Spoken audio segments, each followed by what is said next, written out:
Sam spent his life shooting photos, but Mom said he got nervous being in front of the camera. I guess we're all afraid of something.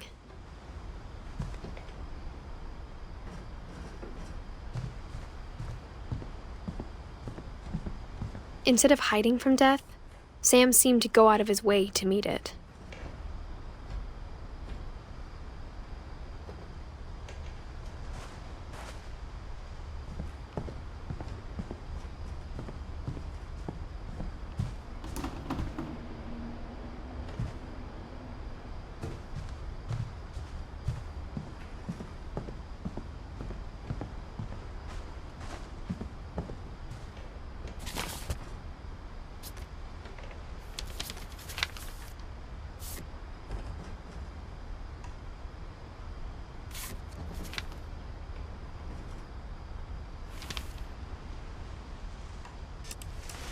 Dawn, I promise, you'll never forget this weekend.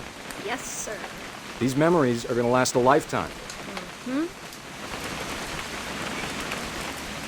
I gonna have to shoot anything? It's a hunting trip, Dawn. Shooting is strongly encouraged.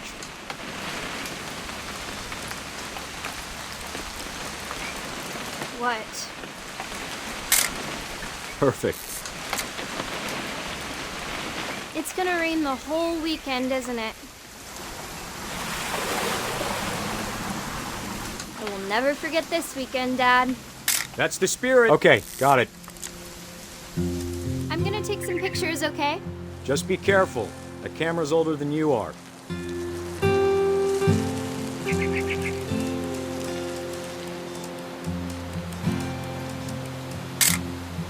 Aw. You're right, Dad. It's starting to clear up. Still freezing, though. Definitely should not have drunk all that coffee. Hey! That's a keeper. I'm just saying, I'm not always gonna be here, Dawn. You'll need to remember this stuff, if you want to survive. I'll be fine, Dad. You know who else thought he was gonna be fine? Some guy who died.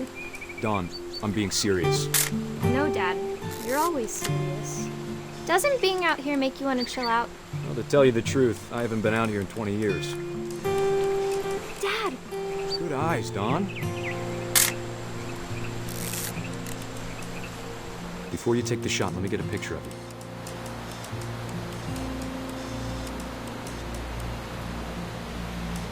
Dad, I... Just breathe. Turn off your imagination. Let me get behind you.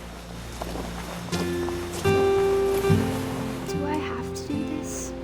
Dawn, you don't have to do anything. But if you want to survive, you'll need to be strong.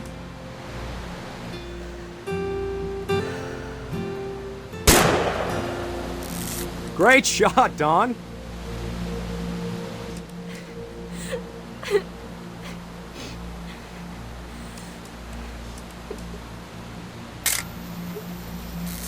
I'm proud of you, Dawn. Always remember that, okay?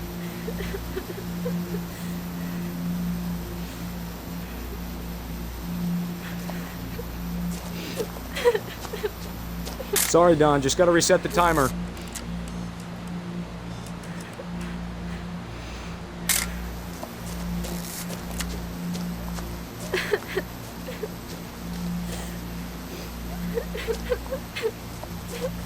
Dad, it's twitching. I think That's it's totally so... normal, Dawn. Just focus on the camera. Try not to think about... Dad!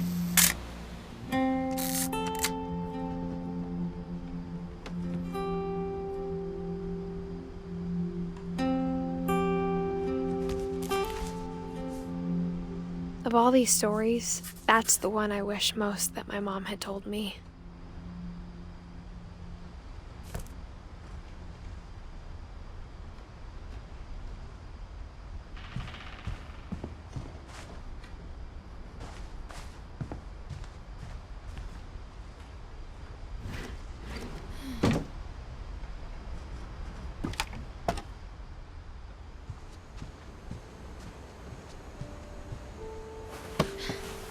After Sam died, my mom and Edie got really close.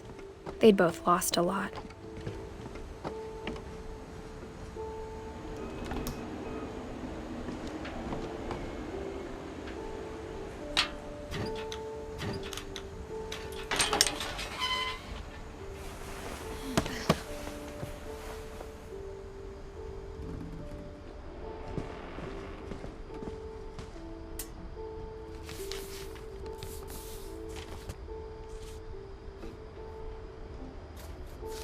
Dear Kay, do you remember the way Gregory used to laugh when he thought he was alone? Like something funny was happening, but only he could see it.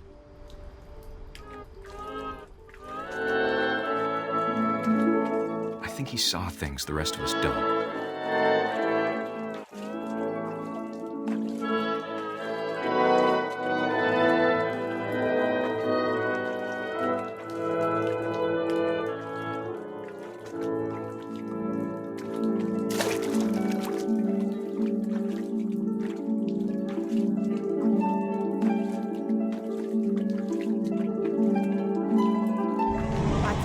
Gregory, it's time to...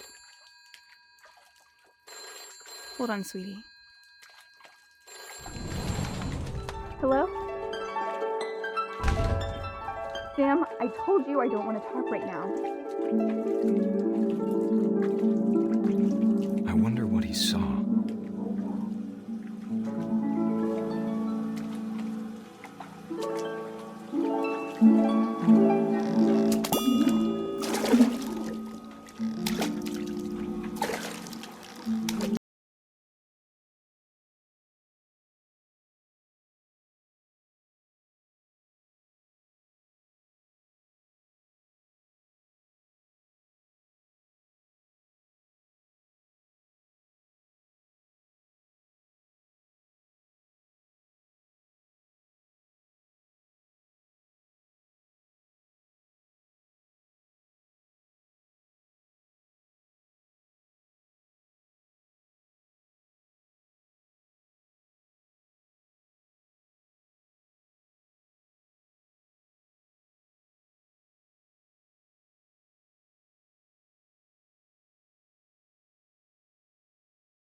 I know how silly it sounds.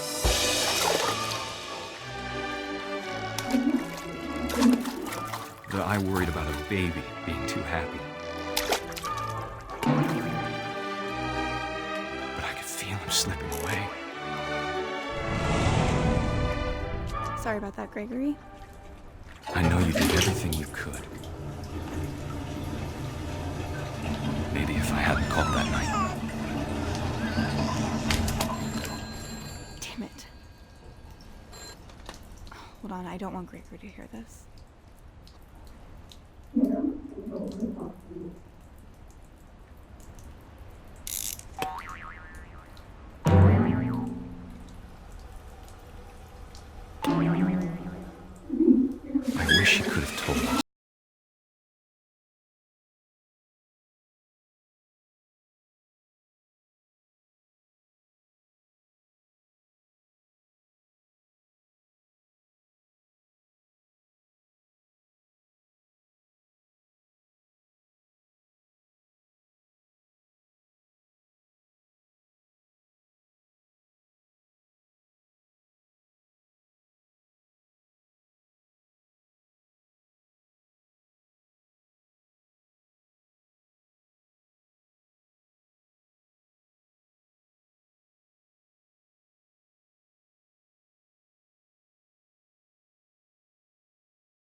Good luck, Kay.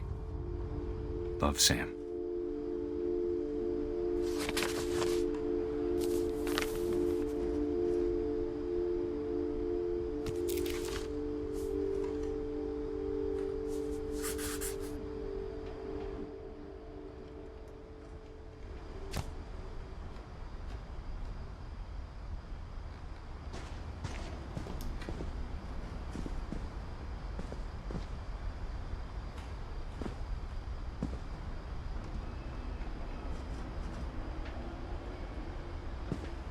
I can't imagine my mom ever writing poetry, and yet...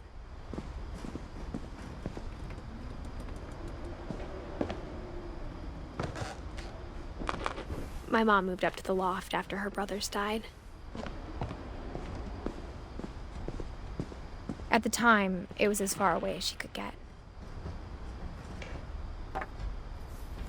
A poem for Gus, who always said the wedding was a bad idea. Our father never hit us kids, at least not very hard, before the day my brother said with teenage disregard that he'd be dead before he'd see a wedding in our yard.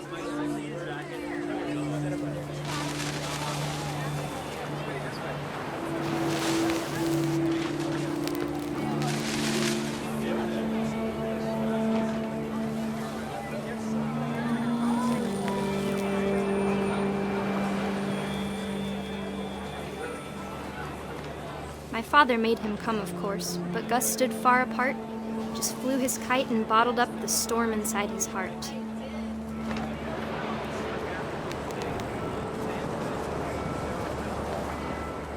I tried to talk him out of it, but though he'd never met her, we don't need a stepmom were the words that I now pronounce you husband and wife. You may kiss the bride.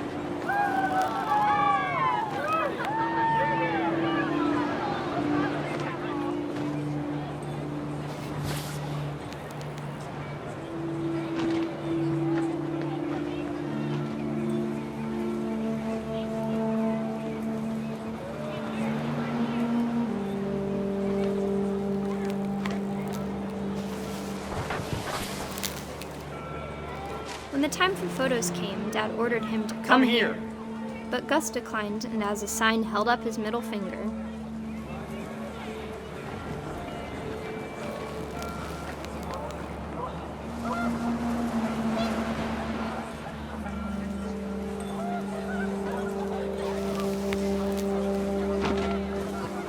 The wind picked up, and panicked geese appeared and quickly went.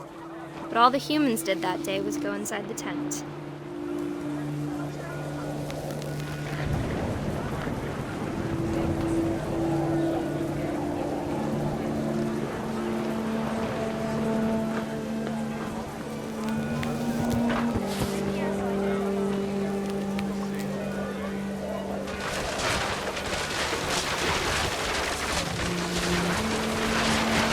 Rain came down in buckets then, but no one seemed afraid that nature might destroy the tent our dad had crudely made.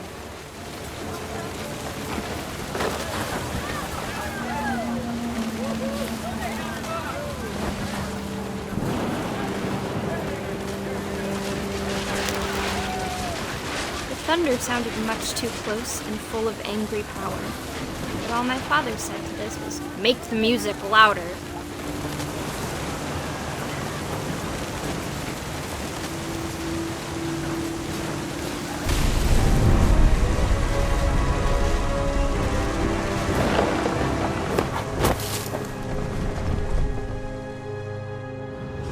I wish that I could truly say I thought about you on that day. Out there on the beach alone, just you, the wind, the sea, and foam. But I didn't, until we found you.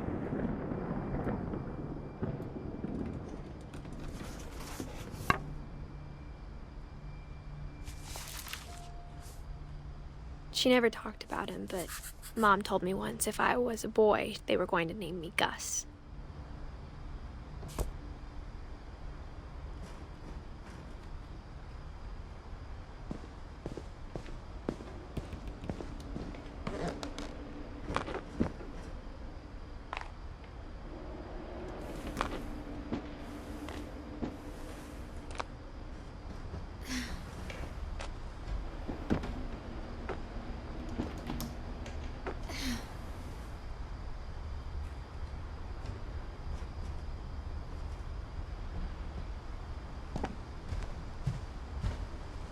She spent a summer building houses in Calcutta, where she met my dad, Sanjay.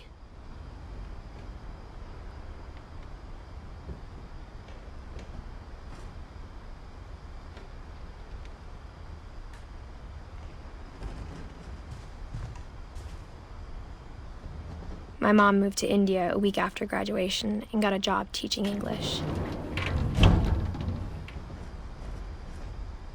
Louis was born a year later.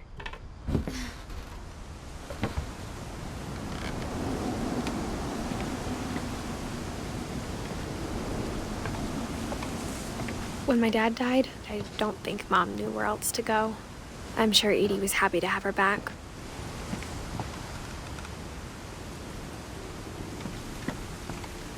The house had to get a little bigger, but Edie was used to that.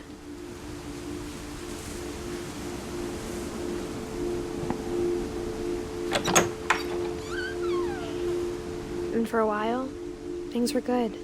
Almost normal.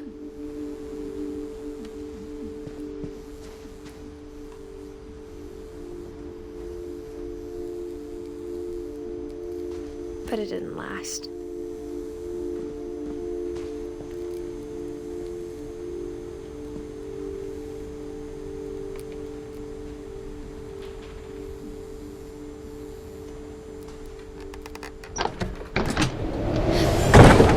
The beginning of the end was Milton's 10th birthday, when Edie gave him a castle.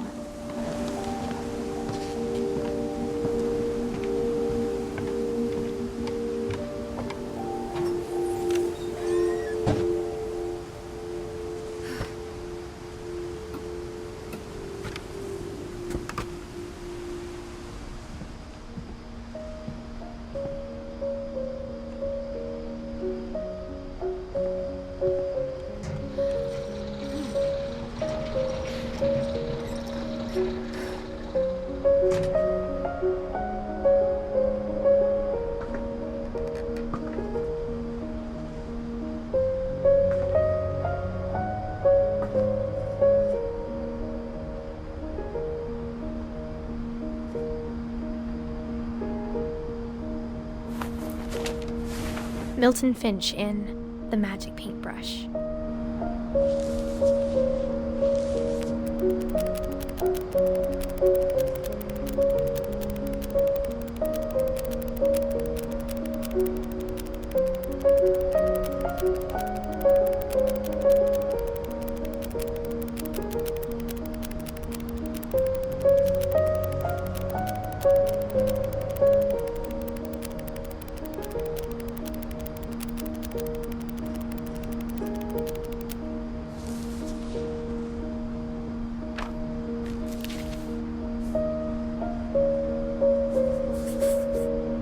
I was 4 when Milton disappeared.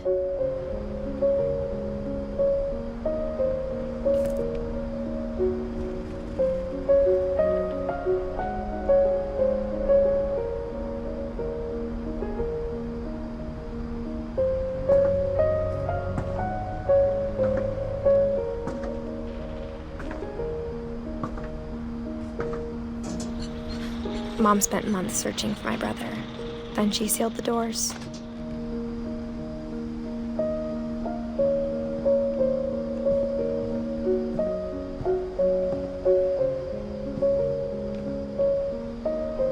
Whatever Milton had found in the house, Mom didn't want it getting out.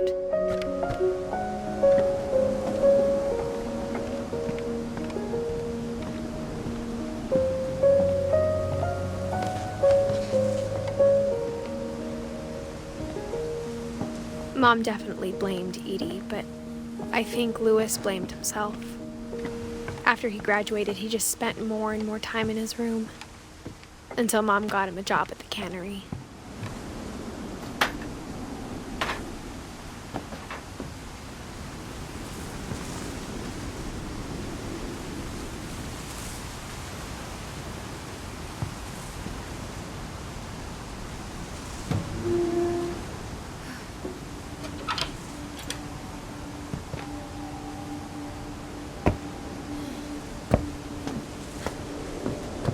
Louis's room smelled very, very familiar. That part of him lived on.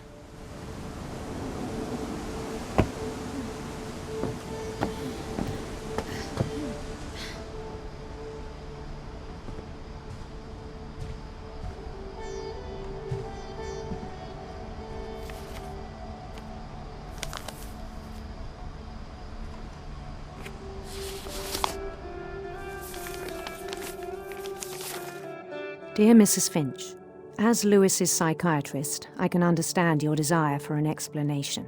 As I see it, the trouble began in January, shortly after we convinced your son to seek treatment for substance abuse. Newly sober, I believe Lewis first noticed the monotony of his daily life.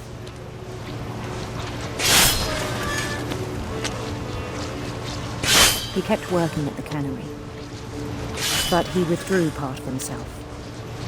In our sessions, I saw the same behavior. His mind began to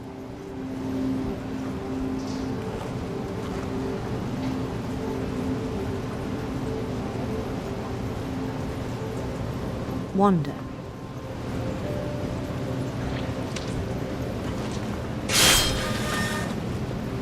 I asked him to describe it. He said he started small, imagining a labyrinth.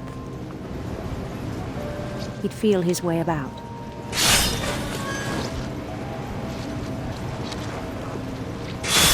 Then something moved. Bats. And toads.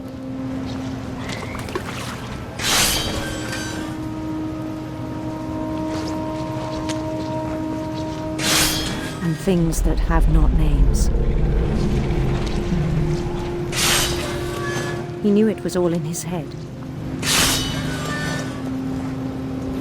But he took it very seriously. I had hoped he'd find himself.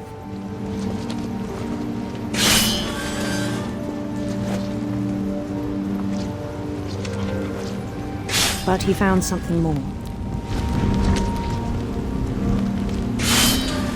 I worried about him then, daydreaming at the cannery.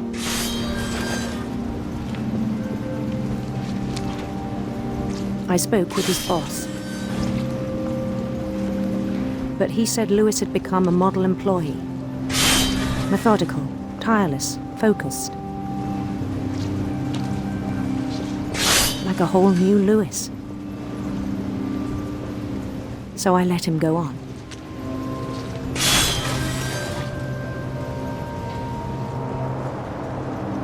I even encouraged him. It seemed very promising at first. He told me he'd made a new friend.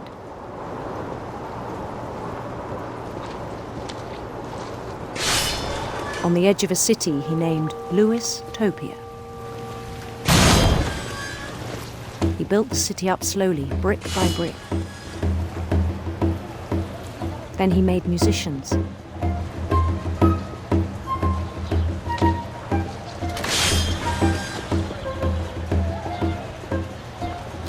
And songs for them to play. He talked about starting a band.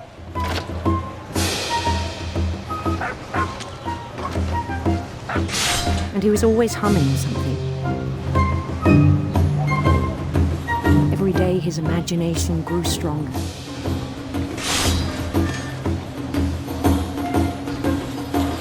He no longer spoke at the cannery. But his chopping was as reliable as ever.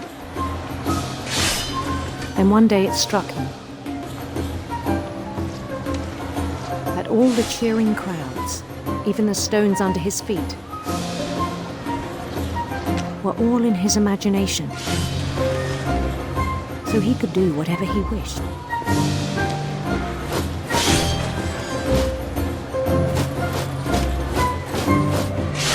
He held an election for mayor, and he won. They begged him to stay, but his mind was already wandering. It became a game for him.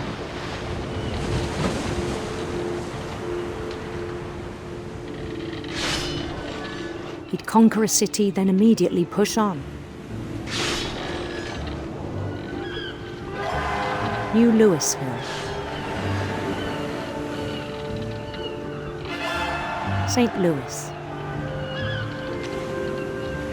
He started drifting away from our reality.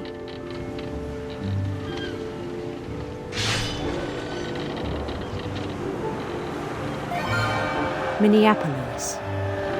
Until one day he forgot to go home from the cannery.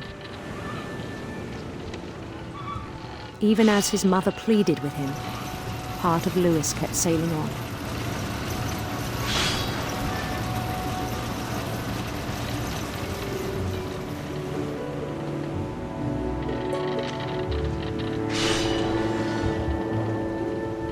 In Louisburg, he heard rumors of a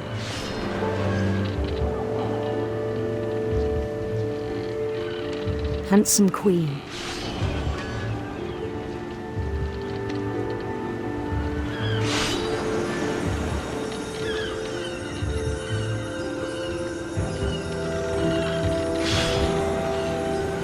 The queen was on her own quest for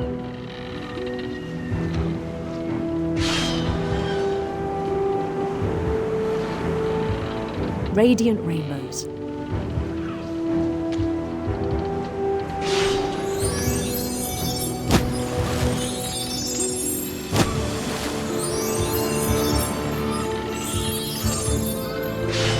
He followed the sound of her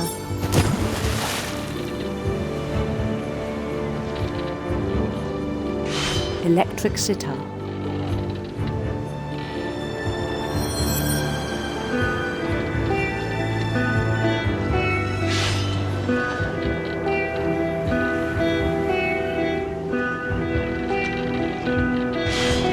His chase led him to a golden palace east of the sun and west of the moon. Even then, his logic remained sound.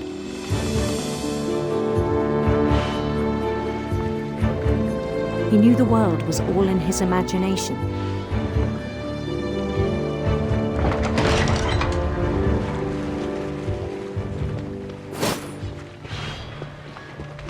But he was so proud of having created it. In his own eyes, he'd become something greater than a king.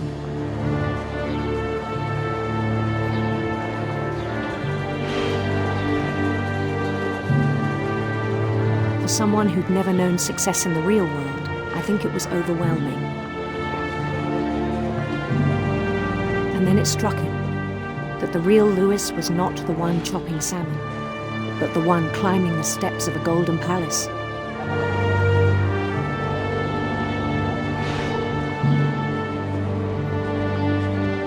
My imagination is as real as my body, he told me. It was hard to argue with him.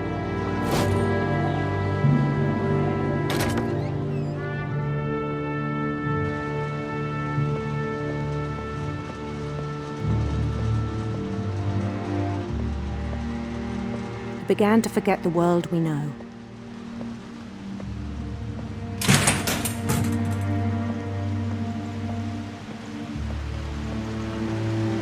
I think it pained him to remember Louis, the cannery worker.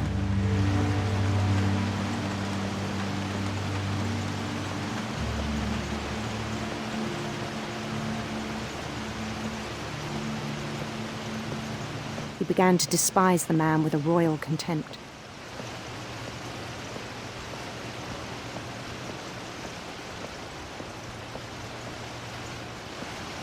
I still thought I could save him.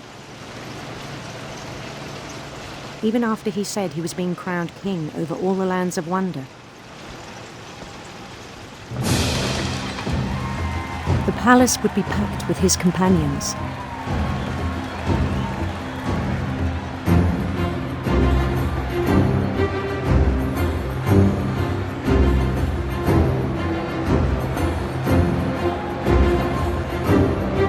Including the wise Calico who'd insisted on advising him.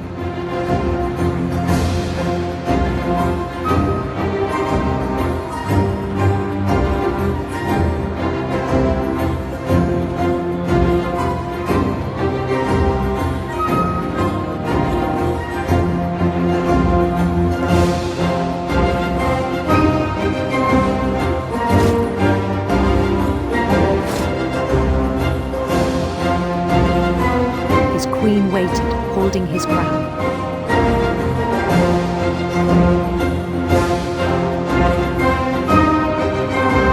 There was only one thing left to do.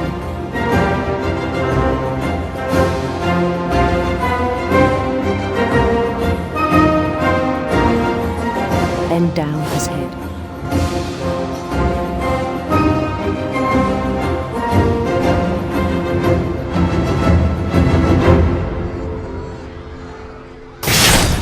And the rest I think you know. Mrs. Finch, your son was a kind man who will be missed by all of us who knew him.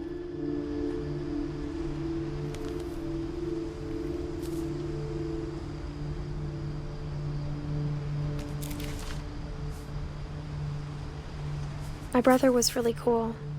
I wish you could have met him.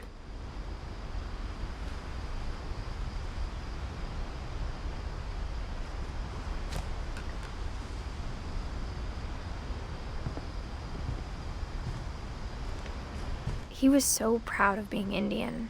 I think for him, it was a way to be something other than just a Finch.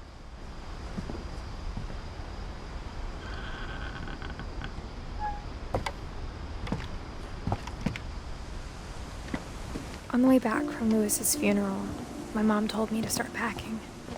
She waited until the day before we left to tell Edie. I'm not sure if she wanted to make it easier or harder.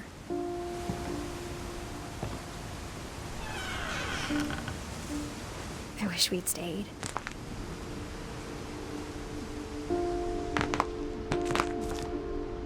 But I understand why we left.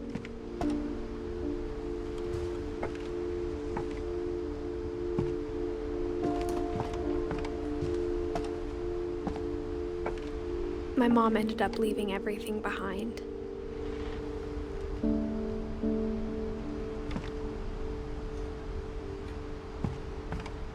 What happened that night had been coming for a long time. Maybe it should have come sooner.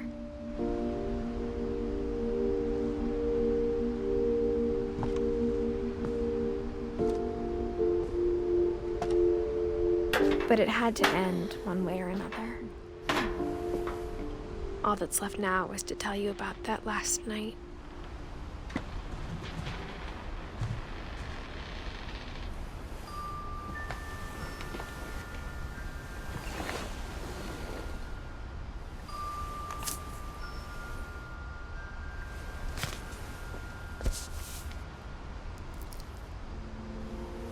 That whole last day, Edie just watched us pack and didn't say a word.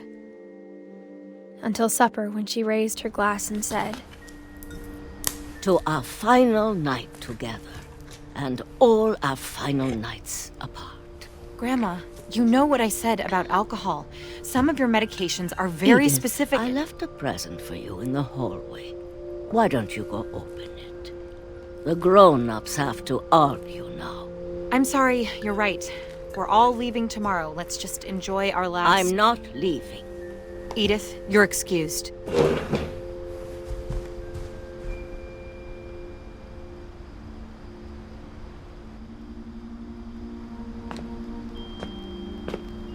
The power had been shut off that morning, but Edie always had plenty of candles. When my mom sealed the library, I don't think she knew about the other entrance, or that Edie had a key to it.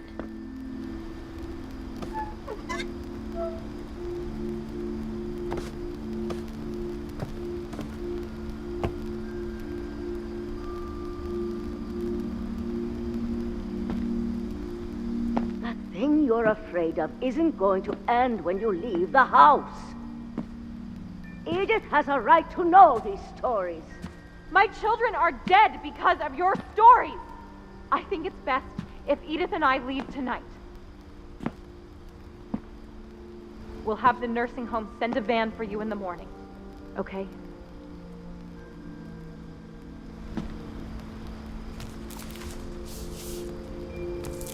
Dear Edith, there's so many stories I wish I could tell you, but there's only time for one. This is about what happened on the night you were born. That night, the tide went way, way out.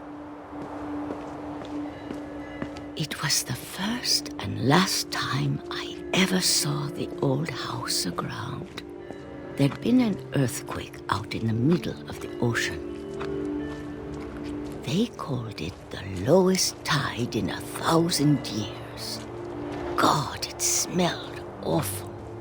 You know, I've seen that house every day of my life.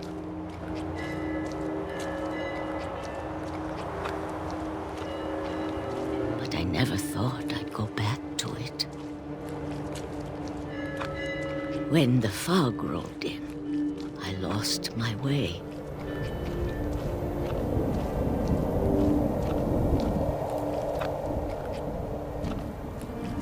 I got turned around.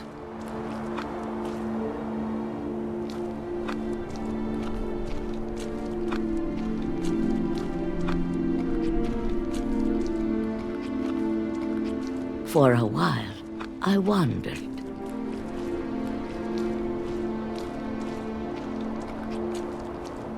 I started seeing things.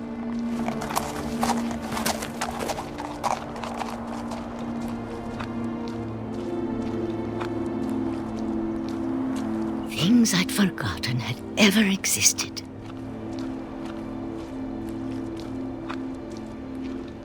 But when I saw them, they felt like old friends.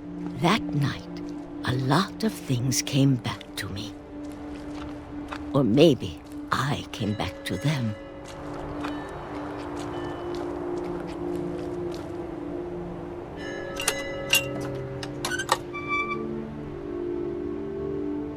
Things I can't explain, but that I need you to try and... Edith, what are you doing in here? It's mine. Edith! Mom, you're gonna rip it. Let go! I kicked and screamed, but Mom dragged me to the car.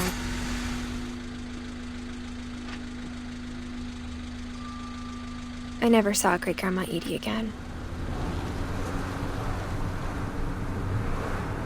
The next morning, the van came to pick her up, but she was already gone. After that, we moved around a lot.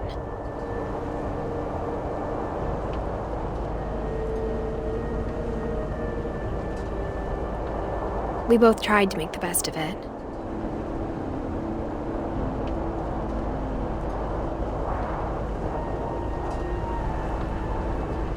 A few years went by.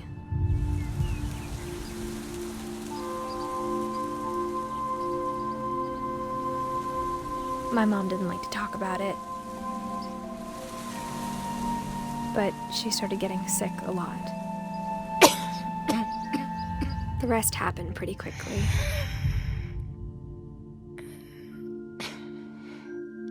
She got better for a while, and then she didn't. And then I was alone.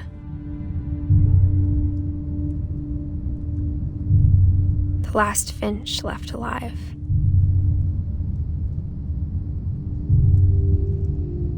Until I found out about you. I'm still not sure what to tell you about all this. If we lived forever, maybe we'd have time to understand things. But as it is, I think the best we can do is try to open our eyes. And appreciate how strange and brief all of this is.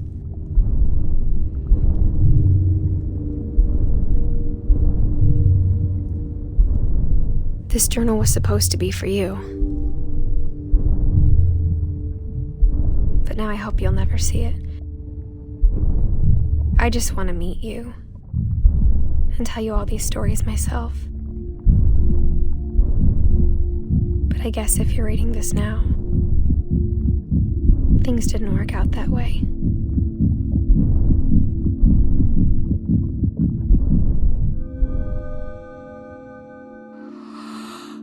This is where your story begins. I'm sorry I won't be there to see it. It's a lot to ask, but I don't want you to be sad that I'm gone. I want you to be amazed that any of us ever had a chance to be here at all. Good luck.